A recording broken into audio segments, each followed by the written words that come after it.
Hey guys, in this video I will show you how to play Minecraft multiplayer on Nintendo Switch 2. Alright, let's begin.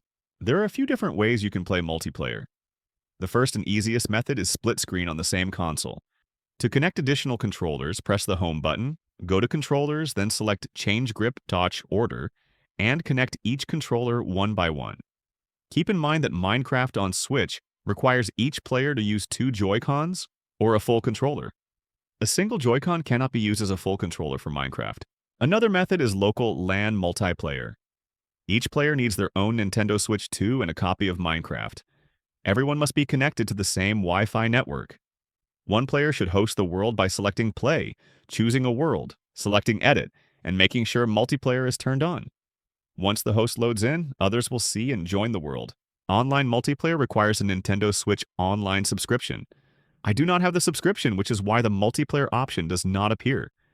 If you have an active subscription, you will see the multiplayer button and can select Play to join friends or servers. So that's basically how you can play Minecraft multiplayer on Nintendo Switch 2. That's it for this video. Thanks.